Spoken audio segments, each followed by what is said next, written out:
মির্জা ফখরুল কইছে জনগণ গণভোট বুঝে না, সনদও বুঝে না। তো বুঝানোর দায়িত্বটা কার? না বুঝলে পলিটিশিয়ানদের। তো আপনি পারেন না কেন বুঝাইতে? আপনি বুঝান নাই কেন? জনগণ গণতন্ত্র কারে বলে বুঝে? বাংলাদেশি জাতীয়তাবাদ কারে বলে বুঝে? উনি জেগেছেন কাউরে? সাধারণ জনগণের কথা বাদ দেন, বিএনপির একজন কর্মী সমর্থকরা জিজ্ঞেস করে দেখেন তো কি উত্তর পান। এর মধ্যে দেখলাম জয়নুল আবেদিন ফারুক গণভোটের না ভোট দেওয়ার আহ্বান জানাইছে। দেখেন এই নিরেট বেকুবড়ে আপনি কি বলবেন? হুদাই পলিটিক্স করে, পলিটিক্সের বোঝে না, পলিটিক্স করতে আসছে। এমপি মন্ত্রী মিনিস্টার হয়ে যায়, হুইপ হয়ে যায়। তার দল কি জুলাই সনদের বিরোধী? তার দল তো লাফাইতে লাফাইতে গিয়ে জুলাই সনদে সাইন করে এসেছে। গণভোট তো হবে জুলাই সনদের উপরে, মানে সে যেইটাই সাইন করে এসছে তার উপরে গণভোট হবে। এরা দেখেন দেশ চালানোর খায়েশ করে। আচ্ছা, তর্কের খাতিরে ধরে নিলাম বিএনপি জুলাই সনদের বিরুদ্ধে, তারপরে ধরেন গণভোট হয়েছে এবং জুলাই সনদ বিরোধীরা মানে বিএনপি আর আওয়ামী লীগও তো জুলাই সনদের বিরোধী, তারা না ভোট দিছে, ফলে গণভোটে না জিতে গেছে। তাইলে রক্তে লেখা জুলাই সনদের পরিণতি কি হবে? আমি কই না যে বিএনপি বড়, তাই তার নিজেই নিজে মারে। বিএনপি যখন না ভোটের ক্যাম্পেইন করবে তখন নিজের নিজেই কেমনে মারবে সেটা বুঝে নিতেছে। আসেন আগে একটা বিষয় একটু খোলাসা করে নি। আমার তো শত্রুর অভাব নাই, শত্রুরা বেশিরভাগই মূর্খ সোদা। তাই মূর্খ সোদারা এসে বলবে জুলাই সনদকে ফালতু কইছে এই পিনাকি কয়দিন আগেই, আজ জুলাই সনদ প্রেমে গদ গদ হইছে। আমি এখনো মনে করি জুলাই সনদ ফালতু। এইটা আমরা বিপ্লবের পরে যে রাষ্ট্র তৈরি করতে চাইছিলাম, অন্তত আমি চাইছিলাম, সেটা করতে পারবে না। কিন্তু একটা দেশের সব রাজনৈতিক দল আলাপ আলোচনা করে এটা পর্যন্ত আগাইছে, সেটা একটা মূল্য আছে না? আমি চিটাগাং যাইতে চাই, গাড়ি চড়িছি, গাড়ি এসে কুমিল্লাত নষ্ট হয়ে গেল, তা আমি কি যাইতে পারি? চিটাগাঙে পারি নাই। গাড়িটা কি ফালতু? ফালতু। কুমিল্লা পর্যন্ত আসছি, সত্য আসছি, এটা কি ফেলাই দিতে দিয়ে ঢাকার দিকে রওনা দিব, নাকি চান্সে থাকবো অন্য গাড়ি চেয়ে চিটাগাঙের দিকে যাবো? চিটাগাঙের দিকে যাবো। তো বোঝা গেছে জুলাই সনদ হ্যাঁ ভোট পাইলে ভালো, রাজনৈতিক দলের সমঝোতা জনগণ মাইনে নিছে, এটা বোঝা যাবে। আর যদি না ভোট পায় তাইলে জনগণের আকাঙ্ক্ষাকে রাজনৈতিক দল ধারণ করতে পারেনি, এটাই বোঝা যাবে। বিষয়টা একটু জটিল মনে হইতেছে, আমরা একটু গভীরে গিয়ে আলাপ করব। আসেন আল্লাহর নামে শুরু করি। অনেক এখন কইতেছে গণভোটে না জয়ী হইলে আমরা কি 2024-এর 5ই আগস্টের আগে ফিরে যাব? না, যাব না। কেন যাব না সেটা বুঝতে হইলে একটা গভীর দার্শনিক আলাপে প্রবেশ করতে হবে। আবার ডরেন না, চালচালায় বুঝা যাবেন। এই বিষয়গুলো বোঝা দরকার আছে সবার। এটা না বুঝলে রাজনৈতিক দলগুলো সবসময় মাথায় কাঁঠাল ভেঙে খাবে আর ধুনফুন বুঝাবে, ওরা নিজেরাই বুঝে না। তো ইতিহাসকে, রাজনীতিকে, ঘটনাকে ব্যাখ্যা করতে শিখবেন, তাইলে মজা লাগবে। এরপরে কখনো পিনাকির ভিডিও যদি নাও আসে তাইলে নিজে নিজে পথ চিনে নিতে পারবেন। এটাতেই বুঝবেন কেন হাসিনা বা আওয়ামী লীগের প্রত্যাবর্তন আর সম্ভব না। এই দার্শনিক আলোচনায় বুঝবেন কেন বাংলাদেশ আর কখনো পাকিস্তান হবে না, এটাও বুঝবেন। কেন বাংলাদেশকে আর কখনো পদানত করতে পারবে না ইন্ডিয়া, এটাও বুঝবেন। আসেন এই আলাপে ঢুকি। 2024 বলেন, 1971 বলেন, বা ফরাসি বিপ্লব বলেন, এগুলো বুঝতে হলে আমাদের একজন ফরাসি দার্শনিক আলাবাদিউরের শরণাপন্ন হইতে হবে, নাইলে আমরা কখনো 2024 বুঝবো না। আর সারাক্ষণ আতঙ্কে থাকবো এই হাসিনা বোধহয় চট করে ঢুকে গেল, আবার ফেজিবাদ ফিরে আসলো নাকি। উনি জন্ম নিয়েছিলেন 1937 সালে, আমার চাইতে 30 বছরের বড় একজন ফরাসি দার্শনিক, সাহিত্যিক, নাট্যকার, রাজনৈতিক চিন্তাবিদ, একসাথে মেলা কিছু, একই অঙ্গে অনেক রূপ। আলাবাদিও জনগণের জীবনের সেই মুহূর্তগুলোকে বুঝতে চান, বোঝাইতে চান যেখানে পুরনো নিয়ম ভেঙে পড়ে এবং নতুন সত্য জন্ম নেয়, আমাদের জন্য খুবই প্রাসঙ্গিক। তিনি মনে করেন সত্য নির্দিষ্ট ঘটনার মাধ্যমে প্রকাশিত হয় এবং মানুষ সেই সত্যের মাধ্যমে নতুন পরিচয় তৈরি করে। তার মূল দার্শনিক অবদানগুলোর মধ্যে একটা হইতেছে ইভেন্ট থিওরি। এরই ওনার সবচেয়ে বড় অবদান। তিনি বলেন যে সমাজ সাধারণত স্থিতিশীল অবস্থায় থাকে, এটাতে উনি বলছেন বিইং। হাসিনার আমলে যখন সবাই মনে করতেছিল আর কিছু হবে না, হাসিনা না মরা পর্যন্ত ক্ষমতায় থাকবে, সেইটা হইতেছে বিইং। কিন্তু হঠাৎ কিছু মুহূর্ত আসে যখন আগে সব নিয়ম ভেঙে যায়, এটাকে বলেন উনি ইভেন্ট, এবং নতুন সত্য তৈরি হয়। আর যারা সেই সত্যকে ধারণ করে তারা হয়ে ওঠে সাবজেক্ট। চারটা ধারণা: বিইং, ইভেন্ট, ট্রুথ, সাবজেক্ট। এটাই উনার দর্শনের কেন্দ্র। কঠিন লাগতেছে? লাগারই কথা, আমারও কঠিন লাগেছিল, বুঝতে মেলা সময় গেছে। আচ্ছা, আরো একটু বুঝাই বলতেছি। হ্যাঁ, বিইং বা অস্তিত্ব বা স্থিতাবস্থা, এটা বলতে বোঝায় যে অবস্থায় সবকিছু চলতে থাকে, সেখানে নিয়ম, অভ্যাস, রীতি, ক্ষমতা সব স্থির হয়ে থাকে, সেখানে সত্য প্রকাশ পায় না, সেখানে মানুষ নিজেদের গভীর সম্ভাবনাকে চেনে না। আমরা কি করতে পারি, আমাদের পক্ষে কি করা সম্ভব, মানুষ বুঝতে পারে না। যেমন হাসিনার শাসন যে টিকবে না, এটা অনেকে বুঝতে পারে নাই। এটি স্থিতাবস্থা। এটা যারা দেখতে পারে, যারা বলে হাসিনা টিকবে না, তারা তাদেরকে উপহাস করছে। এইটাকে স্বাভাবিক চলমান অবস্থা বলে, যেখানে পৃথিবী যেমন আছে তেমনই থাকবে। এই অবস্থায় মানুষ এবং সমাজ নিজেদের সীমাবদ্ধতা আর শক্তি নিয়ে সচেতন না, তার মধ্যে পরিবর্তনের কোনো আকাঙ্ক্ষা জাগে না, শুধু চলিচ্ছে চলিচ্ছে আর চলিচ্ছে। তার মানে বিইং হইতেছে স্থির, অভ্যস্ত, নিয়ম মাফিক অস্তিত্ব। এখন অনেকে কয় না যে পিনাকি দেশটাকে অস্থিতিশীল রাখতে চায়, এরা হইতেছে সেই স্থিতাবস্থার ফুট সোলজার, যারা চায় বাংলাদেশ আগে যেমন ছিল সেরকমই থাকুক। 2 নম্বরে হইতেছে ইভেন্ট বা বিচ্ছেদ মুহূর্ত। ইভেন্ট হইল যেই মুহূর্ত স্বাভাবিক অবস্থার ভিত ফাটায় চুরমার কইরা দেয়। এই বিইং বা স্বাভাবিক অবস্থা, স্থিতাবস্থা, এটার ভিত একেবারে চুরমার কইরা দেয়, ওইটাকে ভেঙে নতুন সম্ভাবনার দ্বার খুলে দেয়, যার আগমনটা আগের নিয়ম দিয়ে ব্যাখ্যা করা যায় না, যা হঠাৎ সত্যের আবির্ভাব ঘটায়। তাই ইভেন্ট আসলে একটা বিচ্ছেদ, এটাকে উনি বলছেন রাপসার, ভেঙে পড়ে, যেখানে পৃথিবী আগের মতো থাকে না, বাংলাদেশও আগের মতো নাই। 2024-এর অগাস্ট বিপ্লবের পরে এই ইভেন্টে হঠাৎ সত্যের উদ্ভব ঘটায়, পুরানো নিয়ম থেকে বিচ্ছেদ ঘটায়। 2024 সেই ইভেন্ট, সেই রাপসার, সময়ের গর্ভ থেকে চিৎকার করে রক্তস্নাত হয়ে জন্ম নেওয়া নতুন সময়। এরপরে আসে ট্রুথ। এই ট্রুথ মানে সত্য না, এই ট্রুথ হইল ইভেন্ট থেকে জন্ম নেওয়া এক নতুন সম্ভাবনা, এক নতুন নীতি, এক নতুন দিশা, যা সেই স্থিতাবস্থার পুরনো নিয়মকে চ্যালেঞ্জ করে, যা ধীরে ধীরে বাস্তবতাকে পরিবর্তন করতে পারে। তার মানে ট্রুথ একটা পথ, যা ইভেন্টের ভিতর থেকে উঠে আসে এবং ধীরে ধীরে পৃথিবীকে নতুনভাবে প্রকাশ করে।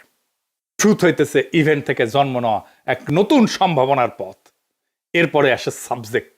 সাবজেক্ট হইতেছে সেই ট্রুথ বা সেই সত্যের ধারক, মানুষ, জনতা। বাদু বলেন যে মানুষ জন্মগতভাবে সাবজেক্ট না, সাবজেক্ট হয়ে উঠতে হয়। ইভেন্টের সত্যকে গ্রহণ কইরা ট্রুথের প্রতি বিশ্বস্ত থেকে নতুন পথকে রক্ষা এবং এগিয়ে নিয়ে পুরনো বিইং এ ফিরে না যাওয়াটাই হইতেছে সাবজেক্টের কাজ। এই সাবজেক্ট ট্রুথের বাহক, বাংলাদেশের মানুষ এই সাবজেক্ট। এখন তার ভিতরে একটা নতুন চেতনার উন্মেষ হয়েছে ইভেন্টের ফলে, তার ভেতরে একটা সত্য জায়গা উঠছে, সে নিজের সম্ভাবনা জানে, সে এই ইভেন্টের বিপ্লবের সত্যকে ধারণ করে এবং তার ভিতর দিয়ে নতুন বাস্তবতা তৈরি করার চেষ্টা করে। সাবজেক্ট সবসময় ইভেন্টের সত্যকে নিজের দায়িত্ব হিসেবে গ্রহণ করে। 4টা ধারণা সম্পর্কে আবারও এডিটর সাহেব পাশে লিখে দেন। অস্তিত্ব বা বিইং, যে অবস্থায় আমরা চুপচাপ চলি। 2 নাম্বার ইভেন্ট, যা সেই অবস্থায় ফাটল ধরায়, রাপচার ঘটায়, ভেঙ্গে ফেলে, যা বিপ্লব 2024-এর। ট্রুথ, যে নতুন দিশা সেই রাপচার থেকে, ইভেন্ট থেকে জন্মায়। সাবজেক্ট, যে মানুষ সেই নতুন দিশাকে ধারণ করে আগায় যায়। এক বাক্যে যদি বুঝায় বলি, অস্তিত্বের নীরব স্থবিরতার মধ্যে হঠাৎ ঘটে যাওয়া বিপ্লব থেকে যে নতুন সত্য জন্ম নেয় এবং যে জনগোষ্ঠী সেই সত্যের প্রতি বিশ্বস্ত থাকে, সেই পরিণত হয় সাবজেক্টে। তাহলে জুলাই সনদের নৈতিক ভিত্তি কি, ইভেন্ট নাকি ভোট? বাংলাদেশ একটা নতুন কাল পর্বে প্রবেশ করছে, সেখানে জুলাই সনদ উত্থিত হয়েছে বিপ্লব থেকে, ইভেন্ট থেকে। তাই জুলাই সনদ গণভোটে হাইরা গেলেও তার বৈধতা হারায় না। জুলাই সনদ হইতেছে জনগণের উত্থানে জন্ম নেওয়ার নতুন ভিত্তিনীতি। এটা ভোটে জেতা দিয়ে তৈরি হয় না। এই ভিত্তিনীতি তৈরি হয় ঐতিহাসিক ঘটনাবলী, উত্থান, জনক্ষমতা, সামাজিক রূপান্তর এবং সম্মিলিত দাবির ভিত্তিতে। বিএনপি বলে না সংসদে যে সবকিছু ঠিক করব, ভোটে সবকিছু ঠিক হবে না। ভিত্তিনীতি তৈরি হয় বিপ্লবে, অভ্যুত্থানে, জনগণের আকাঙ্ক্ষায়, গণ আকাঙ্ক্ষায়, ভোটে না। জুলাই সনদ ঐতিহাসিকভাবে জন্ম নেওয়া নতুন ভিত্তি চুক্তি। ভোট তার বৈধতা বাড়াইতে পারে বা কমাইতে পারে, কিন্তু বাতিল করতে পারে না। জুলাই সনদ কোনো দলীয় প্রতিশ্রুতি না যে ভোটে হারলে বাতিল হয়ে যাবে। এটা হইল বর্ষা বিপ্লবের রাজনৈতিক ফল, জনসম্মতির উপরে লেখা দলিল, 25টা রাজনৈতিক শক্তির সই করা কাঠামো, ইতিহাসে জন্ম নেওয়া নতুন ভিত্তি। এইটা এক্সট্রা কনস্টিটিউশনাল সত্য মুহূর্ত। এইগুলোর কারণে জুলাই সনদ একটা ভিত্তিনীতি অস্থায়ী হইতে পারে, এটা গণভোটে স্থায়ী হবে। আর যদি গণভোটে না ভোট পায়, তারপরেও একটা নতুন সত্য উত্থিত হবে, সেটা আমরা আসব। এইবার আসেন আরেকটা বিষয় দিয়ে আর একটু এটা বুঝে দেখি। আরেকজন দার্শনিকের আলোচনা একটু বুঝে দেখবো। এখন কইবে আমার ক্ষুদ্র ভাতার ভগিনা আজকে দর্শন দিয়ে একেবারে মাগামাগি করে ফেলছে, মাথার উপর দিয়ে যাইতেছে না মাথার উপর দিয়ে। আমি জানি অনেকেই বুঝতেছেন। আসেন আর একটা বিষয় বুঝে দেখি, সেটা বৈধতা, জনবৈধতা। ভোট নিয়ে চিল্লাইতেছে না বিএনপি, এইটার বিরুদ্ধে তো তত্ত্ব দাঁড় করাইতে হবে, দার্শনিক বোঝাপড়া পরিষ্কার করতে হবে। আসেন সেটা বুঝে দেখি। কার্ল স্মিথ বলে একজন জার্মান দার্শনিক ছিলেন। ওনার সবচেয়ে বিখ্যাত ধারণা বা বিখ্যাত উক্তি হইতেছে, sovereign is he who decide the exception. ইংরেজি যেহেতু কইছে ঠিকই কইছে, তাই না? মানে যে ক্ষমতা সংকট পরিস্থিতিতে, মানে এক্সেপশন বলতে উনি সংকট পরিস্থিতি বলছে, তাই বলতেছেন উনি যে ক্ষমতা সংকট পরিস্থিতিতে চূড়ান্ত সিদ্ধান্ত নেয় সেটাই প্রকৃত সার্বভৌম ক্ষমতা। আর একটু বুঝে দেখি, খুব চমৎকার একটা বিষয় কিন্তু। সংবিধান ভেতরে নিয়ম সাধারণ সময় চলে, কিন্তু সংকট এলে সংবিধান কাজ করে না, নিয়ম কাজ করে না, সিদ্ধান্তই রাজনীতিকে নির্ধারণ করে। সেই সংকটময় মুহূর্তে নেওয়া সিদ্ধান্তই সংবিধানের গভীর দুর্বলতা এবং সীমা উন্মোচিত করে। এটাই স্মিথের ডিসিশনিজম বা সিদ্ধান্তমূলক তত্ত্ব। তাই যদি না ভোট পড়ে, তাইলে স্মিথের সেই ডিসিশনের মতোই সংবিধানের ভেতরে থাকা লুকানো দুর্বলতার সীমা দ্বন্দ্ব প্রকাশ করে দেবে। এটাকে বলা যেতে পারে সংবিধান যে ভুয়া সেটা উন্মোচন করে দেবে। এই সংবিধানের ভুয়াত্ব সাধারণ সময় ঢাকা থাকে, না জিতলে সংবিধানের সেই অমীমাংসিত বিরোধগুলো উপরে উঠে আসবে, তার ভুয়াত্বগুলো উন্মোচিত হয়ে যাবে। কোন দ্বন্দ্বটা সামনে আসবে? জনগণ বনাম দলীয় এলিট, কনস্টিটিউয়েন্ট পাওয়ার বনাম কনস্টিটিউয়েট পাওয়ার, মানে জনসার্বভৌমত্ব বনাম দলীয় আধিপত্য, অতীতের সেন্ট্রালাইজ রাষ্ট্র বনাম জুলাই উত্থানের দাবি করা নতুন কাঠামো, সংবিধানের পুরনো ভাষা বনাম রাজনৈতিক বাস্তবতা। সংবিধান সাধারণ সময়কে নিজেকে সম্পূর্ণ দেখাইলেও স্মিথের মতে সংকটে তার আসল দুর্বলতা প্রকাশ পায়। আমাদের প্রিয় সলিমুল্লাহ খানের প্রিয় দার্শনিক আছে লাকা, উনি একটা কথা বলেন, জুইসাস বাংলায় সরাসরি মানে হইতেছে স্বাধীন তীব্র অপ্রতিরোধ আকাঙ্ক্ষা, নিজের অস্তিত্বের পরিপূর্ণতা নিষিদ্ধ বা দমন করা আনন্দ, ইচ্ছার মুক্তি, অতি নিয়ন্ত্রণের বিরুদ্ধে স্বাধীনতার বিস্ফোরণ। রাজনীতিতে জুইসাস বলতে বোঝানো হয় জনগণের নিজস্ব তীব্র ইচ্ছাশক্তি, দমন করা রাজনৈতিক আকাঙ্ক্ষার প্রকাশ, স্বাধীনতার অনুভূতি, রাষ্ট্রশক্তির উপরে নিজেদের নিজস্ব ক্ষমতার দাবি, যা কোনো দল, সংসদ, নিয়ম দিয়ে পুরোপুরি নিয়ন্ত্রণ করা যায় না। না ভোটের যদি জয় হয়, তাহলে জনগণের সেই তীব্র ইচ্ছাশক্তির জয় হবে, জুইসাসের জয় হবে। জনগণ না ভোট দেওয়ার অর্থ হচ্ছে আমি তোমার ঐক্যমত কমিশনে বসে লেখা সংস্কার কমিশন দিনা। অর্থাৎ জনগণ নিজেরাই সিদ্ধান্তের উৎস। জনগণের আকাঙ্ক্ষা আর দলীয় বোঝাপড়া এটা পৃথক। জনগণ সংবিধানের উপরে কনস্টিটিউয়েন্ট পাওয়ার হিসেবে, সার্বভৌম ক্ষমতা হিসেবে আত্মপ্রকাশ করবে না ভোটের মাধ্যমে। তাইলে হ্যাঁ ভোট দিলে জুলাই সনদ জনগণের ভোটে বৈধ হবে, না ভোট দিলে জনগণের ভোটে সংবিধানের সীমা উন্মোচিত হবে। সংবিধানের সীমা বিষয়টা আর একটু বুঝেনি, তাছাড়া বিষয়টা খুব স্পষ্টভাবে বোঝা যাইতেছে না। একই জিনিস বারবার আসতেছে বলে বিরক্ত হয়েন না, এই বিষয়টা খুব গভীরভাবে আমাদের বুঝে থাকা দরকার। খুব জটিল বিষয়, কিন্তু এটা না বুঝলে আমাদের মাথায় কিন্তু সবসময় কাঁঠাল ভেঙে খাবে। সংবিধানের গভীর দুর্বলতা বা সীমা বলতে আসলে কি বোঝানো হয়? সংবিধান সবসময় দুইটা স্তরে কাজ করে। কনস্টিটিউয়েন্ট পাওয়ার, পাশে লিখে দেন এডিটর সাহেব, লেখা, নিয়ম, ধারা, প্রতিষ্ঠান। আর কনস্টিটিউয়েন্ট পাওয়ার, জনগণের মূল সার্বভৌম ক্ষমতা। সংবিধানের দুর্বলতা তখনই প্রকাশ পায় যখন লেখা নিয়ম বা কনস্টিটিউয়েন্ট পাওয়ার, যেটা জনগণের আসল ইচ্ছা বা সার্বভৌম ক্ষমতাকে ধরে রাখতে পারে না। মানে হইতেছে আমরা জনগণ যেটা পাই সেটাই সার্বভৌম ক্ষমতা, কনস্টিটিউয়েন্ট পাওয়ার। আর কনস্টিটিউয়েন্ট পাওয়ার সেটা হইতেছে এই জনগণের ইচ্ছা থেকে যেই ক্ষমতা সংবিধানের মাধ্যমে লিখিত হয়। বোঝা গেছে? আমার ইচ্ছাটা হচ্ছে সার্বভৌম ক্ষমতা, লেখালেখিটা হচ্ছে কনস্টিটিউয়েন্ট পাওয়ার। তার মানে সংবিধান যখন আমার জনগণের সার্বভৌম ইচ্ছাকে ধারণ করতে পারে না, ওখানে যেটা লেখা আছে আর জনগণের যেটা সার্বভৌম ইচ্ছা, সেই দুটো এক না, তখনই এই ফাটল তৈরি হয়। এটি সীমা।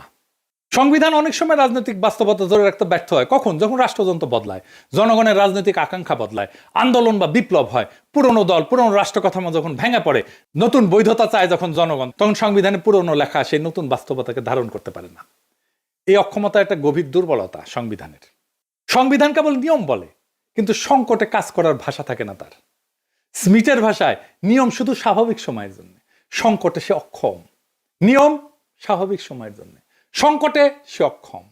সংবিধান স্বাভাবিক সময়ের জন্য, সংকটে সংবিধান না, জনগণের সার্বভৌম ইচ্ছা। তখন সিদ্ধান্ত রাজনীতির আসল চেহারা দেখায়। যখন নির্বাচন ভেঙে পড়ে, রাষ্ট্র ব্যর্থ হয়, শাসক পালায়, হাসিনা যেমন পালাইছে, জনগণ রাস্তায় নেমে আসে, সংবিধান বলে না কি করতে হবে। এটাই ফল্ট লাইন, এটাই সংবিধানের সীমা। সংবিধান দাঁড়ায় থাকে দলীয় ভারসাম্যের উপরে, জনগণের উপরে না। বেশিরভাগ দেশের মতো বাংলাদেশেও সংবিধান রচিত হয় দলীয় সমঝোতায়। শাসক দলই ব্যাখ্যা করে, আদালত রাজনৈতিক চাপের বাইরে না। ফলে সংকট আসলে দলীয় স্বার্থই আগে আসে, জনগণ সার্বভৌমত্ব আগে আসে না। এটাই সংবিধানের সীমা। সংবিধান নিজেকে পরিবর্তন করার ক্ষমতা নিজেই আটকায় দেয়। সংবিধানের সবচেয়ে বড় দুর্বলতা হলো নিজেকে পরিবর্তন করতে একই রাজনৈতিক শক্তির অনুমতি লাগে। যদি সংসদ দখলে থাকে, দলগুলো ক্ষমতা নির্ভর হয়, তাহলে সংবিধান বদলানো যায় না। রাষ্ট্র ভেঙে পড়লেও বদলানো যায় না। তাই আমরা পারতেছি না এখন সংবিধান বদলাইতে, কারণ সংবিধানই বলে যে সংখ্যাগরিষ্ঠতার মতামত লাগবে সংবিধান বদলাইতে। এটি স্ট্রাকচারাল উইকনেস। সংবিধান জনগণের সার্বভৌমত্বকে ইনস্টিটিউশনালাইজ করতে পারে না। সংবিধান ধরে নেয় যে জনগণ 5 বছরে একবার ভোট দেবে, বাকি সময় রাষ্ট্রই জনগণের প্রতিনিধি। জনগণ পরোক্ষভাবে সার্বভৌম, কিন্তু জুলাই উত্থানের মতো পরিস্থিতিতে জনগণ সরাসরি ক্ষমতা প্রয়োগ করছে। দলীয় কাঠামো ভেঙে গেছে, বিদ্যমান নিয়ম আর যথেষ্ট থাকে না। সংবিধান এই সরাসরি সার্বভৌমত্বকে ধারণ করতে পারে না। এটাই সংবিধানের ডিপ লিমিট, সব দেশের, শুধু আমাদের দেশের না। সেজন্য আমরা সংবিধানের বদল চাইছিলাম, নতুন সংবিধান চাইছিলাম। সংবিধান রাষ্ট্রযন্ত্রের শক্তির সামনে দুর্বল। সংবিধানে লেখা থাকে নাগরিক অধিকার, আইনের শাসন, স্বাধীন নির্বাচন। হয়েছে? সংবিধান তো ছিল, হাসিনার আমলে হয়েছে? হয় নাই। বাস্তবে সেনাবাহিনী, ব্যুরোক্রেসি, গোয়েন্দা সংস্থা, পুলিশ, আদালত, দলীয় আধিপত্য, এগুলো লিখিত সংবিধানের উপরে উঠে যায়। সংবিধান তখন একটা কাগজ হয়ে যায়, রাষ্ট্রযন্ত্রের সামনে দুর্বল। সংবিধান তো আমাদের অধিকারকে রক্ষা করতে পারেনি, সংবিধান তো ফ্যাসিবাদকে আটকাইতে পারেনি। তাই বর্ষা বিপ্লবের মধ্যে দিয়ে নতুন যে গণচুক্তি হয়েছে, সেটা স্বীকৃতি দিতে পারে না। এই জন্যই জনগণকে নতুন চুক্তি লিখতে হয়, নতুন সংবিধান লিখতে হয়। এটাই কনস্টিটিউয়েন্ট পাওয়ার। তাই গণভোটে যদি হ্যাঁ পড়ে, মানে জনগণ সনদের প্রস্তাবগুলো সরাসরি অনুমোদন করছে, এটা সনদের পপুলার ম্যান্ডেট তৈরি করবে। সনদ তখন মুভমেন্ট ডকুমেন্ট থেকে জন অনুমোদিত একটা রোড ম্যাপে পরিণত হবে। দলগুলোর উপরে সনদ বাস্তবায়নের নৈতিক রাজনৈতিক বাধ্যবাধকতা তৈরি হবে। সনদ তখন ভবিষ্যৎ সংবিধান সংশোধনের একটা ঐক্যমতের একটা ভিত্তি হয়ে দাঁড়াবে। এডিটর সাহেব লিখে দেন, হ্যাঁ ভোট সনদকে বৈধ এবং জনপ্রতিনিধিত্বমূলক দলিল হিসাবে গ্রহণ করবে। আর না হইলে জনগণের কনস্টিটিউয়েন্ট পাওয়ার প্রকাশ হবে, যেটা সবচেয়ে গুরুত্বপূর্ণ। না জেতা মানে সনদ বাতিল না। জনগণ বলছে আমি সার্বভৌম, আমি ঠিক করব। আমরা কাগজ তৈরি করিনি, আমরা চাই নিজেরাই ভবিষ্যতের নিয়ম নির্ধারণ করতে। জনগণ বলছে দলীয় প্যাকেজ না, আমরা নিজেরাই সংবিধানের ভিত্তি চুক্তি লিখব। এটাই হইল কনস্টিটিউয়েন্ট পাওয়ারের ঘোষণা, যেই ক্ষমতা দিয়া নতুন সংবিধান লেখা হয়। না মানে জনগণ বিদ্যমান সনদকে ছাড়াই যায় নিজেদের হাতে সংবিধান রচনার কাজ হাতে নিতে চায়। তাই হ্যাঁ হোক বা না হোক, কোনো ফলই এই জাতিকে হাসিনার ফ্যাসিবাদের পুরনো অন্ধকারে ফেরত নিয়ে যাবে না। কারণ এই গণভোট দলীয় স্বার্থের খেলা না, এটা জনগণের সার্বভৌম ক্ষমতার ঘোষণা।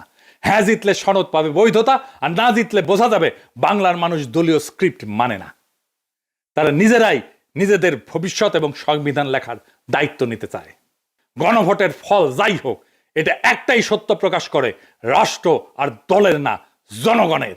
এটাই বর্ষা বিপ্লবের বিজয়, এটাই ছাত্র জনতার বিপ্লবের বিজয়, এটাই 2024-এর বিপ্লবের বিজয়। ইনকিলাব জিন্দাবাদ।